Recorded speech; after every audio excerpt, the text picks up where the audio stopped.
Bienvenidas y bienvenidos a nuestro módulo Medicalización del Nacimiento. Una de las memorias más importantes de la humanidad es el arte. En él queda plasmada no solo la visión del artista, sino también parte del entorno que le rodeó. Es como si a través de la obra pudiéramos ver por una ventanita la época y el entorno inmediato de la persona que plasmó la obra como tal.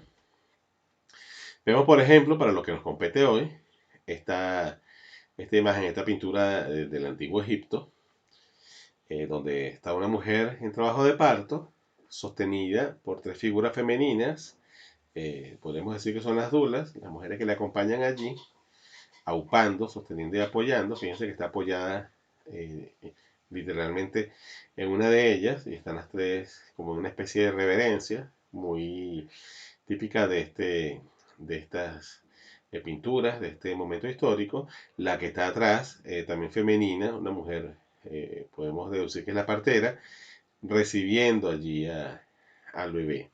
Y lo que debemos resaltar es que la posición de esta parturienta, de esta mujer gestante, en labor de parto, es totalmente vertical. Aquí también podemos ver esta cerámica moché o mochica, como también se le conoce acá en el Perú.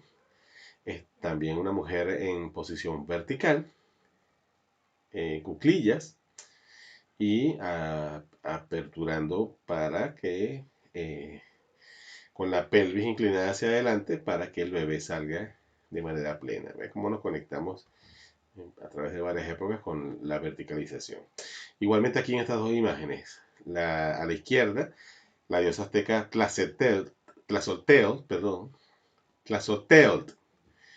y a la derecha esta imagen, esta esculturilla en barro que representa a Pachamama o Madre Tierra, como se le conoce aquí justamente en los pueblos autóctonos andinos. Y también pariendo en posición vertical y en cuclillas. Ambas están en cuclillas y una en fase de coronación y la otra ya con el bebé, gran parte del cuerpo del bebé asomado. Yendo ya hacia Europa, vemos también en la antigua Roma cómo se ve aquí en esta representación también la mujer, no solamente en posición vertical y de cuclillas, sino sostenida por otras dos mujeres que podríamos también deducir que son las dulas. Otra mujer, que a la izquierda, que podríamos ver que es la partera porque está recibiendo ya al bebé, y otra mujer que está allí atenta, que podríamos deducir que es otra dula. O alguna mujer que decidió acompañar por el vínculo con la parturienta también podría ser. Esta figurilla también de la iglesia románica de Artáis, en Navarra, donde también se resalta la posición vertical en cuclillas y el bebé igualmente, ya con medio cuerpo allí afuera, ¿no? Ya saliendo. Aquí vemos cómo en otra representación artística de otra época y otra parte del mundo se va viendo también la misma posición vertical, un poco acuclillada, sostenida por otras dos figuras femeninas, y abajo la partera chiquitita, que esto es bien importante, como en muchas de las figuras, cuando aparece la partera, está este toque o la pequeñez o la humildad, la posición de estar con las rodillas en el suelo, vean aquí también, que es una posición por supuesto práctica para esta parte de la partera, pero también quizás representa esta humildad, ¿no? Fíjense que aquí, en esta podríamos decir que está bien plasmado quién es la verdadera protagonista, quiénes son los verdaderos protagonistas, que son la mamá y el bebé que están naciendo. Igualmente, fíjense acá, cuclillas, vertical, expulsivo. Esta es de la cuenca del Amazonas, tres mujeres que forman una pose especial, una pose de especial cercanía, igualmente arrodillada, allí recibiendo al bebé, la mujer sostenida en ella, y otra mujer se ve por los senos. La primera vez que vi esta figura pensé que podía ser el papá, pero ahí ya está claro que son tres figuras femeninas, también sosteniendo ya, que esta podría ser, ya la dula, ¿no? Esta, esta imagen también, la utilizamos como referente para justamente ya empezar a desarrollar. El tema.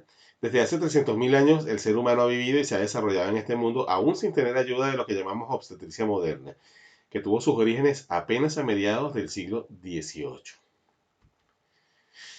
El rey Luis XIV de Francia, Luis XIV, dispuso que para poder él presenciar el nacimiento de sus hijos, sus mujeres, fíjense, ya por allí vemos por dónde viene la cosa, ¿no?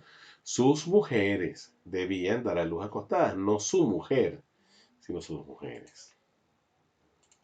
Hago énfasis en eso justamente porque, para que vayamos entendiendo de dónde viene, ¿no? De dónde viene esta necesidad o esta insistencia en masculinizar algo que es netamente biológicamente femenino.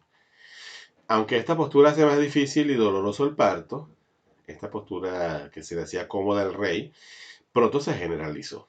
Y los médicos franceses de la época tuvieron que inventar los forceps y otras herramientas, pero principalmente los forceps para evitar algunas de sus consecuencias, las consecuencias de esta posición, que por supuesto conoceremos en esta formación.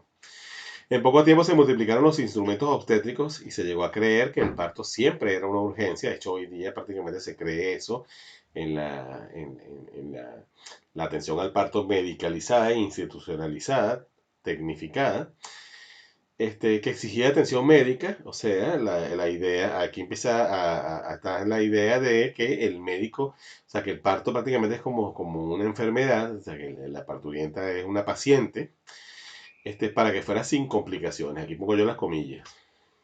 Entre los médicos obstetras conocidos se encontraba François Morisot, el padre de la obstetricia moderna. Ve cómo van haciendo todo, ¿no? Cómo se va institucionalizando y formalizando esta masculinización de algo. Bueno, vamos allá.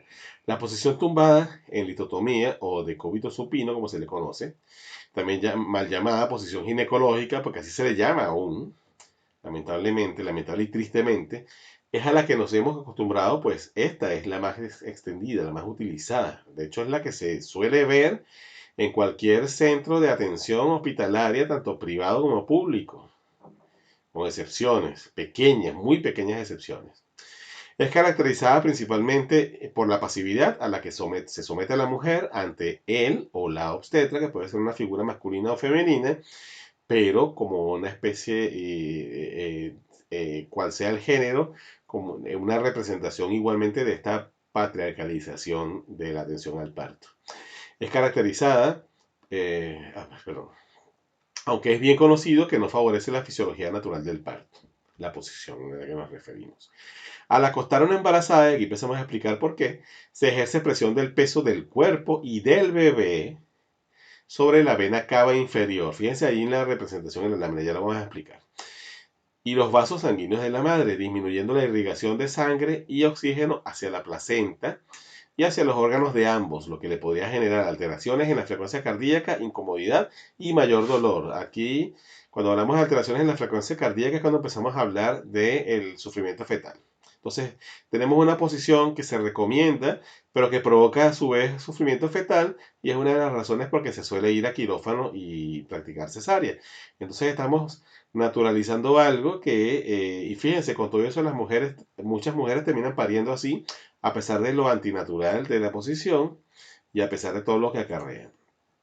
El peso del bebé, eso que ven debajo, entre la columna y el saco amniótico, donde está el bebé, eso que está señalado con una flechita amarilla, es la vena cava. Entonces queda ella pisada, porque la posición horizontal de la madre, aparte con la espalda hacia abajo, la posición de cúbito, queda pisada y entonces allí impide la irrigación de sangre y de oxígeno, y por eso el sufrimiento fetal, por eso la aceleración del ritmo cardíaco del bebé, y esto entonces termina viéndose como una complicación, aparte que genera no solamente estrés al bebé, sino estrés y sufrimiento al bebé, sino también a la madre. El útero contraído oprime los grandes vasos contra la columna vertebral, como se puede observar. Esto es lo que se conoce como el efecto Poseiro o síndrome de vena cava. Parte en posición horizontal representaría entonces menor intensidad, disminución de la eficiencia del trabajo mismo de parto, la dilatación es más lenta, el canal de parto forma una mayor curvatura, como ven allí en la lámina que está hacia la derecha, dificultando la salida del recién nacido, obviamente, exige mayor esfuerzo a la madre. Entonces, imagínense una mujer pujando en esta posición. Yo recuerdo cómo eh, alguien en algún momento me hizo imaginar, explicando este tema, el que evacuáramos acostados. Imagínense en esta posición evacuando, que a algunas personas les ha tocado, ¿no? Pero en momentos críticos de salud, casos hospitalarios donde por alguna razón no se puede levantar, entonces tiene que estar en horizontal y le ponen para que evacúe, pero no es nada grato, no es nada, no, de hecho no es nada fácil.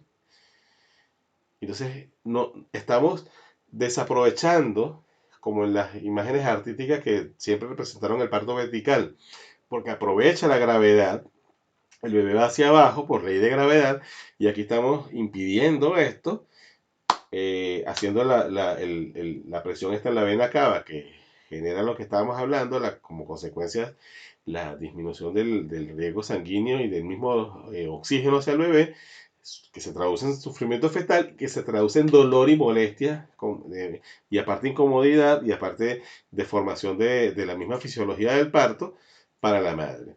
La posición de cúbito supino, que es esta de la que estamos hablando, va contra la ley de gravedad. En vez de que el peso del bebé ayude a su expulsión, mediante la gravedad, la madre a la hora del parto no cuenta con esa ayuda natural, por lo que son más las posibilidades al uso del forceps o incluso la cesárea. ¿No sé?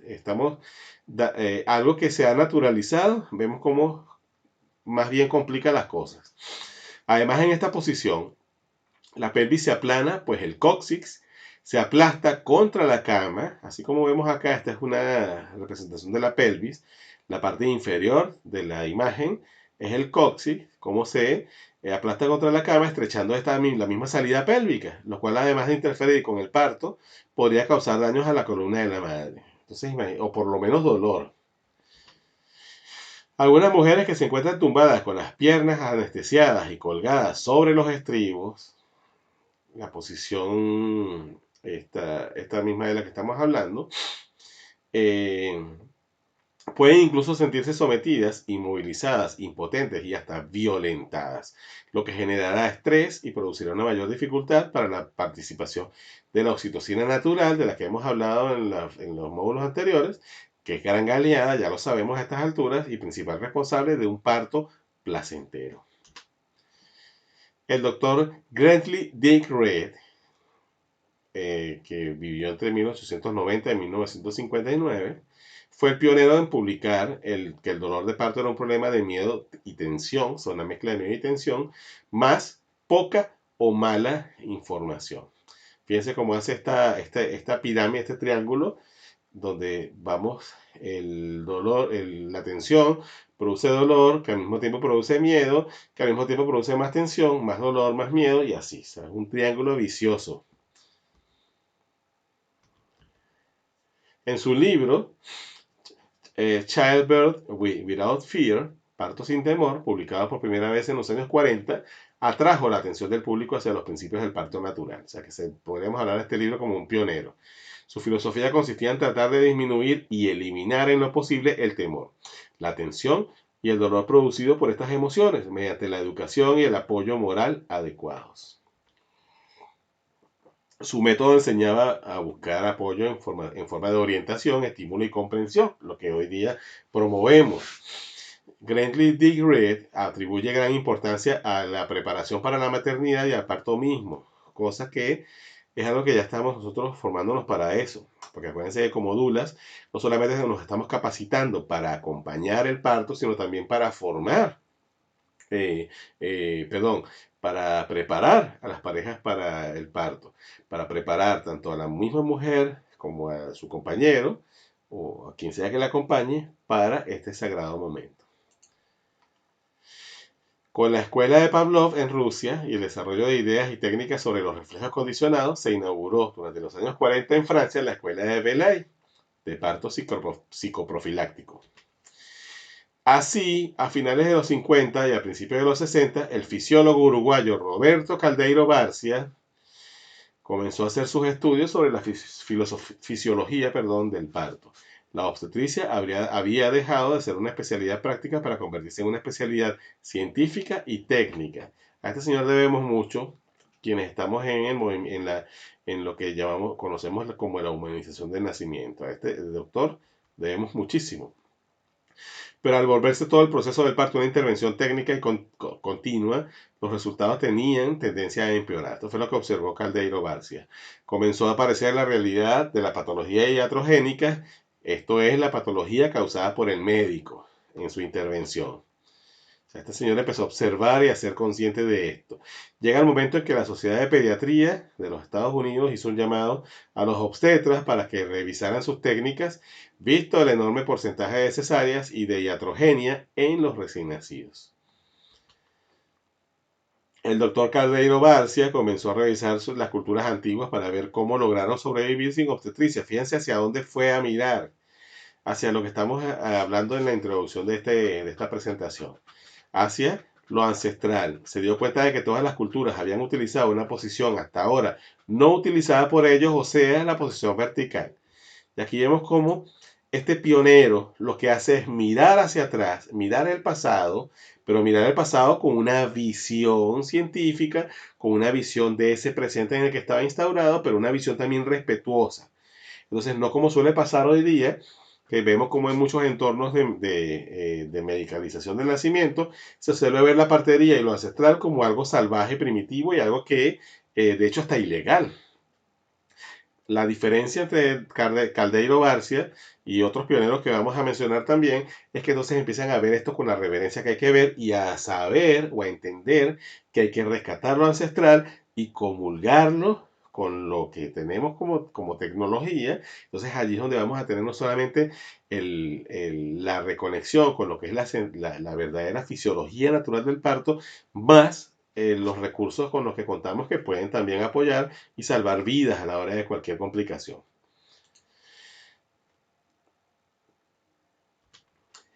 Estos estudios, más orientados hacia la fisiología, hacia lo natural y por ende menos interventores, no fueron bien recibidos. Ahí vemos cómo se suele, ¿no? Fíjense, colocaban al médico en una posición más pasiva.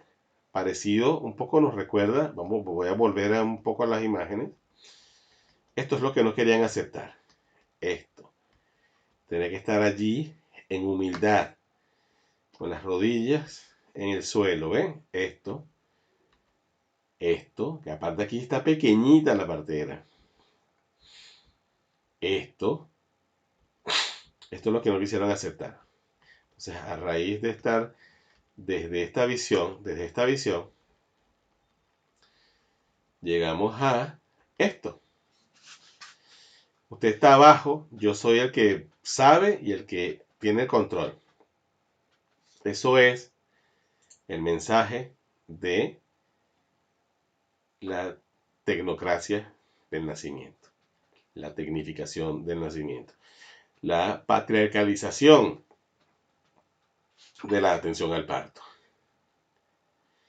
Se suponía que en esta posición más pasiva, o se supone, la imagen es que entonces tiene menos posibilidad de intervenir o de controlar y pierde parte o prácticamente todo su poder y autoridad. Que aquí sería más parecido a autoritarismo, ¿no? O recuerden que no estamos aquí satanizando nada, sino tratando de llegar al contexto de por qué estamos viviendo la realidad que vivimos y por qué es tan difícil. Porque es tan difícil que los conceptos, que la visión de la humanización del nacimiento se termine de colar e impregnar, no como un modismo, no como una manera de vender, sino como una realidad que no solamente merecen las mamás gestantes y los bebés a la hora de este momento sagrado del nacimiento y los papás obviamente que también están involucrados, sino la misma humanidad, porque como dice alguien que vamos a nombrar adelante, esta es una manera poderosísima de cambiar el mundo y justamente estamos casi llegando a este mentor. A finales de los 60, el doctor Frédéric Le Boyer, obstetra francés, hoy día excluido, ya fallecido, pero también excluido de la Federación Médica de su país, de Francia, fue el primero en discernir que el niño también era una persona y como tal merecía un buen trato. Fíjense, cosas esenciales, sentido común, humanismo esencial. O sea, el niño es una persona y merece buen trato. O sea, no fue que Le Boyer dijo que había que, no sé, hacer del pacto un acto psicomágico. No fue que Le Boyer dijo que había que volver o convertirnos todos en comunas hippies. No. El niño reconocido como una persona y digno de buen trato. Así de sencillo, pero cómo se consigue el rechazo, ¿no? En su investigación personal decidió renunciar voluntariamente a sus funciones y títulos para consagrarse a escribir libros, hacer videos y propagar la idea de que es posible otro nacimiento que sobrepasa la limitada dimensión médica. De hecho, ustedes están recibiendo material al respecto en este módulo. Cada nacimiento es distinto, quererlo abordar, cito literalmente a Le Boyer. Dice así: cada nacimiento es distinto, quererlo abordar científicamente es un error. Como la ciencia solo se interesa por los hechos reproductibles, está por su esencia misma alejada de la verdad. Ya ven por qué lo expulsaron. Solo es posible aproximarse a la verdad mediante símbolos, parábolas, ya sean cristianas o de las otras mitologías, incluso las que empleaba Freud. Cuando la aproximación científica no funciona, desgraciadamente pensamos que hacen falta más conocimientos, más investigaciones, más créditos y que entonces sabremos, perdón. Hay que tomar otro camino, otra actitud, otra perspectiva. Hay que considerar que la ciencia solo es verdad entre ciertos límites. Más allá, ¿qué somos? Me pregunto. Dice Le Boyer. Lo ignoramos. Pero vivimos aún en esta ilusión del siglo XVIII y XIX que pretende que la ciencia podría finalmente explicarnos todo. Y hoy, en siglo XXI, aún seguimos impregnados a esa idea, lamentablemente. Y digo seguimos refiriéndome a nuestras sociedades, al sistema médico, al sistema de recepción de las nuevas vidas, al sistema que pone las pautas y las reglas y que dice qué cosa es válida y qué no. Su libro, Por un nacimiento sin violencia, escrito en 1976, fíjense la época, o sea, no estamos hablando de algo como algunas personas suelen pensar, de que la humanización es algo nuevo, de la nueva era, de hippies del siglo XXI, de millennials. No, no, no. Aquí estamos hablando de los pioneros y fíjense que hemos referido hasta de los años 40, o sea, siglo XX, antes de la mitad. Es un clásico, pero no ya de la obstetricia, sino de la vida en general, este libro, porque el nacimiento, en la mayoría de los casos, no es un asunto estrictamente médico, aunque generalmente tenga lugar en un ambiente hospitalario. En los años 70, el doctor Michel Odent, y que va a ser un referente también obligado en toda nuestra formación, revoluciona la atención al parto. Introdujo el concepto de salas de parto como en casa, según sus propias palabras, y fue el primero en introducir una piscina de parto en una maternidad, combinando las ideas de la verticalidad, como hablábamos desde Caldeiro Barcia, y por supuesto desde la ancestralidad, con las ideas presentadas luego por el doctor Le Boyer. Este doctor Michel Odent ha sido pionero y precursor de lo que hoy en día conocemos como parto humanizado.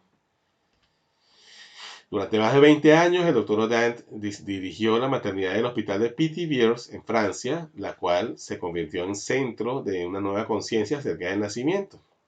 Allí gradualmente fue descartando las técnicas obstétricas convencionales y transformando el cuarto de nacimiento en una sala salvaje, según sus palabras, con piscinas de agua tibia, libertad para que la mujer pueda expresarse y ser ruidosa, o sea, abrir y darle rienda y salida a todo su poder, libertad para adoptar una posición cualquiera en la que se sienta de gusto, grupos de canto aquí en esta casa de nacimiento para mujeres en gestación y parejas con sus bebés, entre otras cosas. Hoy día, junto a la dula londinense Liliana Lammers, ofrece sesiones informativas para dulas, aún lo hace, es un trabajo activo, incansable, del doctor Odand y de Liliana Lammers, a través de los cursos para Manadula en Europa y ocasionalmente en Latinoamérica. De hecho, sí tiene mucha vigencia de sus formaciones aquí en Latinoamérica. Más que humanizar, yo hablaría de mamiferizar, dice el doctor Michel Odand. Para que un parto sea fácil, hay que redescubrir las necesidades básicas que compartimos con todos los mamíferos y todas las hembras para segregar oxitocina. Ven como siempre vamos a mencionar a esta hormona del amor. Esta hormona del amor que hasta hace poco se necesitaba liberar para poder dar a luz, necesitan sentirse seguras y que su nivel de adrenalina sea muy bajo. Se refiere a las parturientas. En la selva, si una hembra está a punto de dar a luz y se da cuenta de que tiene un depredador cerca, segregará adrenalina para poder defenderse y retrasar al parto para cuando se sienta más segura. Los mamíferos necesitan sentirse seguros en vez de observados, ahí no observados, para dar a luz. Michel Odant. La cesárea es una técnica quirúrgica que se practica para extraer al bebé y a la placenta del útero materno.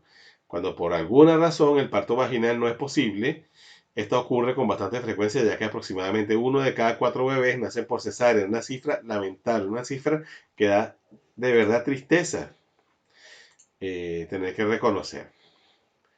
Fíjense la diferencia, como el bebé aquí es retirado por la incisión, por la abertura que se hace en el vientre de la madre y deja de pasar por el canal vaginal. En ese paso que en el parto se da del bebé por el canal vaginal, ya vamos a hablar de esto, se da algo que es justamente la colonización de todas las bacterias que están allí en la vagina de la madre, en el bebé, o sea, cómo colonizan el cuerpo del bebé, y esta colonización es necesaria. Tanto así que justamente hay estudios de los últimos años que están viendo con mucha preocupación cómo la proliferación a nivel mundial de las cesáreas puede originar una especie de pandemia a nivel mundial. Bueno, estamos en estos tiempos viendo que no se está hablando por hablar y grandes problemas en nosotros como especie, ¿no? Grandes problemas incluso de extinción se habla. Entonces no es cualquier cosa, o sea, no es una cuestión de estar a favor o en contra. Sabemos que la cesárea es necesaria en algunos casos y que salva vidas, pero su uso indiscriminado ya ha activado todas las alarmas y sigue activando todas las alarmas que puede. Estas cesáreas pueden ser programadas o de urgencia.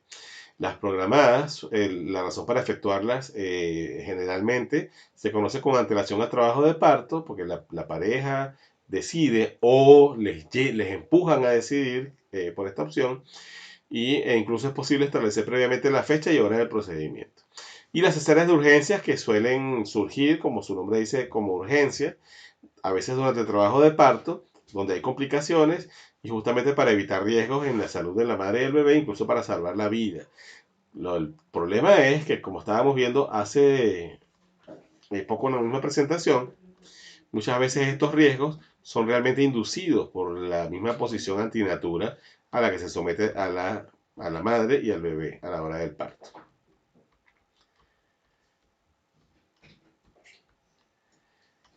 Ajá, citamos justamente este texto literal. Escuchen con atención y si es posible tomen nota. Existen suficientes estadísticas que señalan que el parto vaginal puede ocurrir sin exponer a la mujer o al feto a mayores riesgos de los normales, en circunstancias aparentemente desfavorables. Por supuesto que para ello se necesita que el médico ginecobstetra posea 3 virtudes indispensables, que son ciencia, conciencia y paciencia. La falta u omisión de una de ellas se presta para que el acto médico tenga visos antiéticos, y ya van a ver de dónde viene esta fuente, o sea francamente antiético. Por eso conviene reflexionar sobre la responsabilidad ética que cabe a las escuelas de medicina formadoras de especialistas en ginecobstetricia, educar al aspirante en la escuela facilista, es decir, la cesarista, haciendo abstracción de la totalidad de conocimientos, recursos y habilidades que debe poseer un obstetra de verdad, es una farsa. De verdad se van a sorprender cuando vean la fuente. Un engaño. Con mucha frecuencia se apela a la cesárea para esquivar el compromiso profesional que representa la operatoria vaginal cuando se trata de un caso fuera de lo común. No hay duda de que el especialista, así, entre comillas, especialista entre comillas, y esto es del mismo texto, no lo puse yo, trata de ocultar su incapacidad técnica con la espectacularidad que acompaña al acto quirúrgico abdominal. Esto es tomado de este libro de Obstetricia y Ginecología, texto integrado de formación justamente universitaria de ginecobstetras de Botero, Hubishasbun y Henao. Texto básico. Y fíjense cómo pareciera haber sido elaborada esta reflexión por un activista pro parto humanizado y crítico hacia la tecnocracia médica, que no es que sea algo malo, no es que haya que satanizarla, sino que tenemos que reconocer cómo, bueno, cómo ha hecho mucho daño. No vamos a estar en medias tintas en esta formación. Cosas que no deberían hacerse.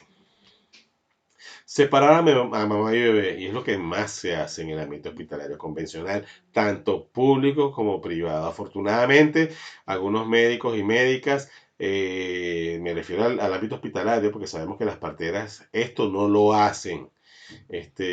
Algunos médicos y médicas, algunas matronas también, porque sabemos que, bueno, no todas las matronas están de verdad del todo a pesar de que sí respetan más la verticalidad y otras cosas, este tema del vínculo, bueno, no vamos a discutirlo en este módulo, no corresponde en ya hay un módulo para eso, pero algunos médicos y médicas, porque nos referimos básicamente a nivel al ámbito hospitalario, esto ni por la cabeza les pasa, o sea, perdón, esto ni por la cabeza les pasa no hacerlo, pues. Esto es el día a día.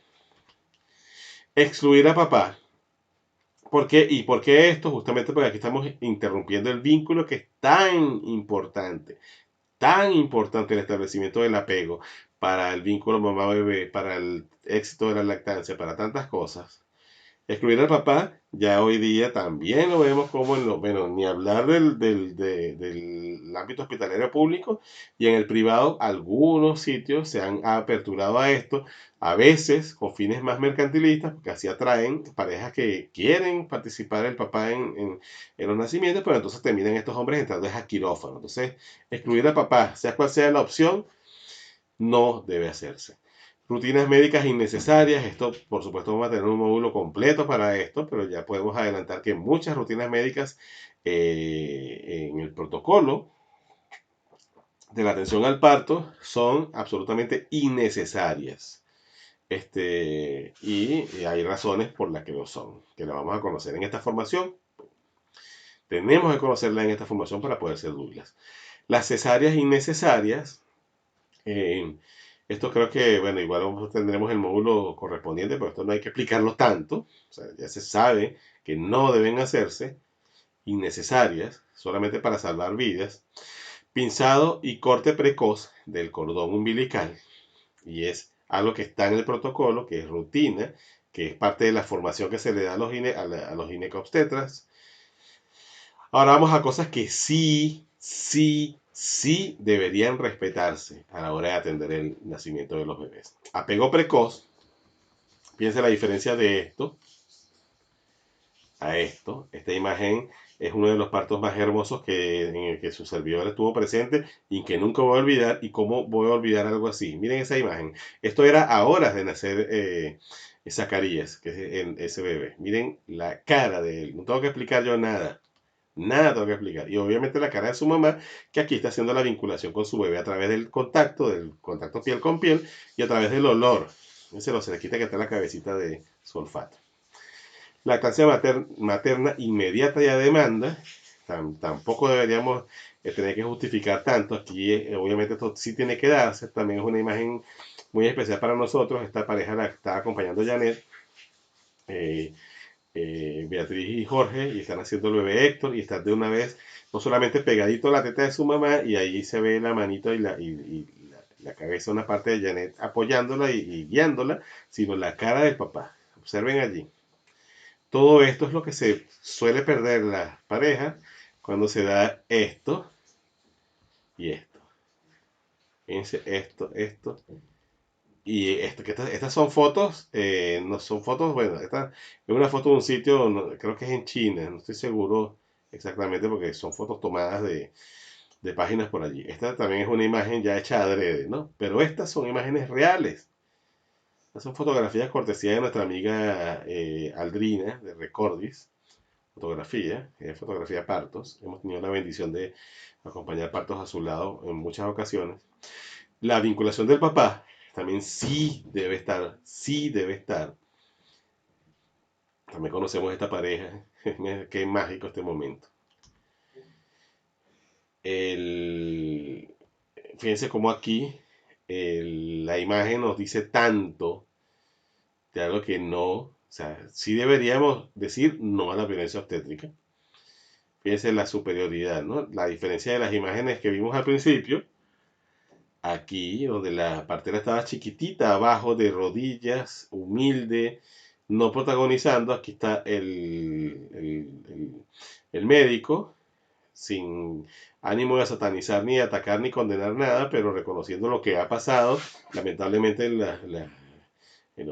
los tiempos de patriarcado, de atención patriarcal al nacimiento, montado sobre la mamá, robando totalmente el protagonismo, aparte una superioridad tóxica, dañina, porque está sobre ella, cosa que nos recuerda una maniobra que vamos a conocer en su momento, con la bandera del sistema y el bisturí en la mano. Estas son fotos donde esto es más básicamente para ver la diferencia. Aquí está el papá involucrado, está el bebé siendo recibido con amor, está todo el mundo impactado. Aquí está el señor que está aquí de espalda, es el médico a cargo. Está también una matrona a cargo, que es la que está allí con el estetoscopio, y la dula que está en ese momento conteniendo al papá que se desbordó emocionalmente. Qué diferencia, ¿no? Y bueno, lo dejamos con esta reflexión del doctor Michel Odan. Les adelanté un poquito de ella, pero quería leerla literal, corta, pero directa al grano, sencilla y directa al grano, del doctor Michel Odan. Y dice así: para cambiar el mundo hay que cambiar la manera de nacer. Yo siempre le agrego y la manera de criar y educar. Estamos en eso. Nos vemos en el siguiente módulo.